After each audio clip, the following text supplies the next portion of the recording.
Коми продолжаются поиски площадки для строительства комплекса обращения с отходами, мусоросортировочного комплекса, полигона и участка компостирования. Накануне члены Общественной палаты региона вместе с представителями Минприроды и администрации Сыктывдинского района осмотрели вариант в Соколовке. Ранее именно там планировали построить новый аэропорт. А потому среди очевидных преимуществ хорошая дорога и наличие части инфраструктуры. Впрочем, есть и то, что у экспертов вызывает опасения. Побывала на месте Ксения Лосева.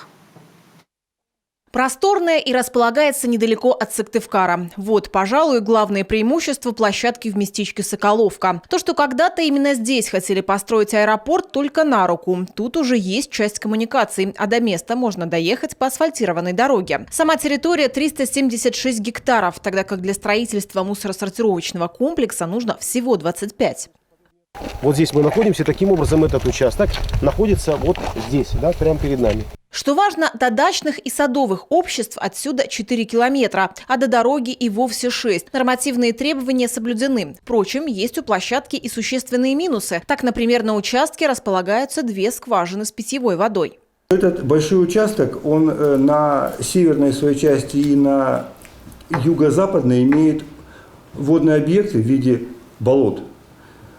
Вот, это является минусом с точки зрения того, что может быть сообщение и поверхностных, и подземных вод. Более того, к востоку от этого участка мы имеем еще речку. Чем эта речка запитана и будет ли она как-то взаимодействовать с нашим участком, это опять же можно ответить только на основе изысканий. Для того, чтобы получить более точные ответы, нужна экологическая экспертиза. Площадка находится всего в 25 километрах от столицы Коми. У нас южные преобладают ветра, юго-западные и западные. Это преобладание ветров. То есть получается у нас ветер, если берем тут север, тут юг, так, максимально и так. То есть получается это как раз накрывает город, накрывает Эжву и все прилегающие. Если бы как бы подход, надо в северной части города Сыктывкара строить. Нужно учитывать и то, что земля находится в федеральной собственности. Чтобы распоряжаться участком и проводить на нем любые действия, необходимо передать его в собственность республики. На это может уйти целый год. Столько времени у региона нет. Строительство комплекса нужно завершить к концу 2024-го. Изначально рассматривалось 7 территорий в южном направлении республики. Позже их количество уменьшилось до 4. В настоящее время мы посмотрели площадку дальнюю, которая находится в 22 километрах от поселения Мандач в Сыктывдинском районе. Мы посмотрели площадку в 5 километрах от села Зеленец.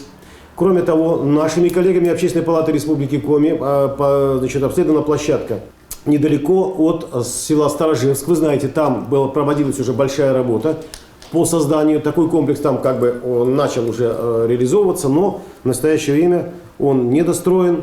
Теперь после осмотра всех 4 площадок в Общественной палате Коми проведут расширенное заседание рабочей группы. После общественники передадут свои рекомендации в правительство Коми. Если какой-то вариант будет признан подходящим, по нему в дальнейшем будут проведены проектно-изыскательные работы. Администрации, на территории которой находится данная площадка, будут организованы общественные обсуждения с населением в соответствии с требованиями законодательства.